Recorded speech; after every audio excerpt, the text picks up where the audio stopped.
Welcome to Hannity. And tonight, Biden cowering in fear, hiding behind a giant no card after getting threatened by China's dictator during an embarrassing, humiliating phone call earlier today. We have every humiliating detail coming up. Plus, fake moderate Joe Manchin sadly caved to the radical left of his party. And now, sadly, the people of West Virginia, they will pay the price for him caving, literally through higher taxes and higher inflation and a much longer recession than needed, a lower quality of life, all in the name of green renewable energy. We're going to expose this shameful hard left turn from the West Virginia senator. By the way, tonight we have an interesting question. Why is Mayor Muriel Bowser, Washington, D.C., finally now asking for the National Guard and their assistance? We'll give you that answer coming up. All right, but first tonight, our top story of the day. I wish it was not true, but after 2 straight quarters of negative growth, we are officially in a recession.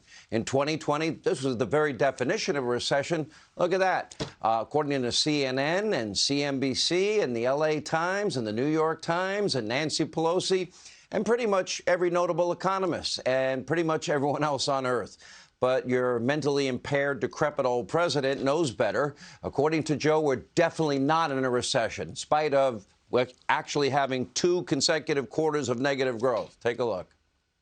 The Inflation Reduction Act will add another $370 billion in clean energy tax credits in reconciliation, including incentives to accelerate domestic production of solar panels, wind turbines, batteries, and critical materials processing.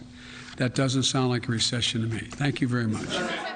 Does to everyone else with a brain that actually believes in definitions. 2 straight quarters of negative growth. And now tonight we can report the housing market, which I've been warning you about. I told you this is going to happen. That crash has now officially begun. New home construction will stop. Sale of pre-existing homes, that will stop. People aren't going to want to give up their 2.8% 30-year fixed loan or 3.8% 30-year fixed loan and go with a 7 or 8% 30-year fixed loan. They can't afford it. Now, foreclosures are way up. And you know that repo man from way back when? Yeah, motor vehicle repossessions are now also way up. We have nearly 50% of our fellow Americans struggling to simply pay their bills. We learned this week consumer confidence is now at a new low. Inflation remains at a 40-plus year high. Gas prices still are double what they were under Donald Trump, even though they're tapping the strategic petroleum reserves, which we need in case of an emergency. And Joe Biden is in complete denial and just lying to all of us. That should bother all of you the most. You know, just like he lied about never talking to Hunter about his foreign business dealings. We have new evidence today. We have a report with Matt Gaetz coming up later in the program. 14 specific times Joe met with Hunter's foreign business partners. Every American should be angry, not only about his failure as a president, but the fact that he lies and everyone else around him tells the same lies. Today, in a bizarre moment, Biden insisting that ungrateful Americans, you're all ungrateful. You're only complaining about the economy because they have jobs instead of $8,000 checks from the government. It's your fault. Take a look. But I started thinking about it, just as somebody who's raised a middle-class kid.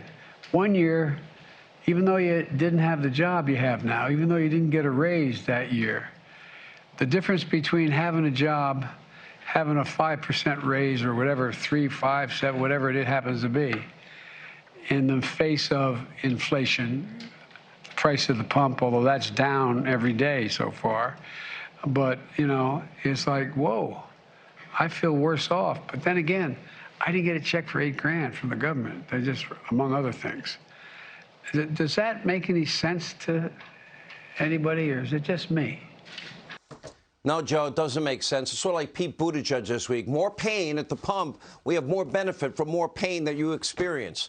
Who knows what Joe's talking about? Who knows why they're adopting these insane policies? But they're hurting the entire country. And I don't know that Fed Chairman Jerome Powell, he called today's negative GDP report even worse than expected. Maybe they should listen to him, although I don't frankly think he knows what the hell he's doing either. Take a look. So I wouldn't say it was. I think we didn't expect a good reading, but this one was even worse than expected, I would say.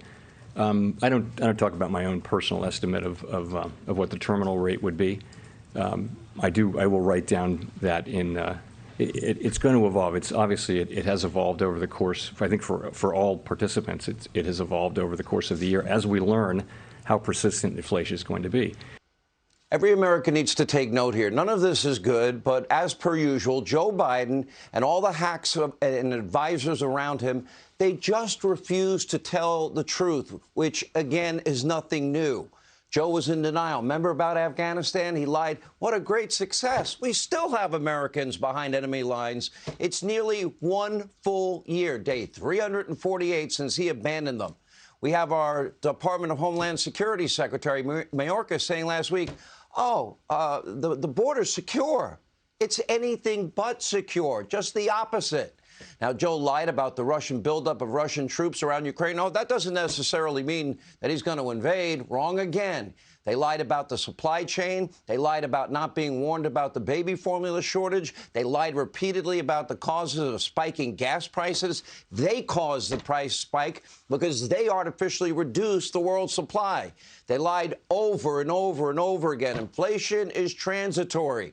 And now Biden and everyone around him and the media mob, they're all lying about what is a very real recession by definition, by the definition that they themselves used 2 years ago. In fact, today's massive spending bill and tax hike, rubber stamped by Joe Manchin, will make this recession and our inflation that much worse. You can't fight inflation by printing money and raising taxes. By the way, you know who said that? Joe Manchin and Barack Obama. We'll play it later. Now, of course, Biden's constant state of denial and lying has led to serious consequences.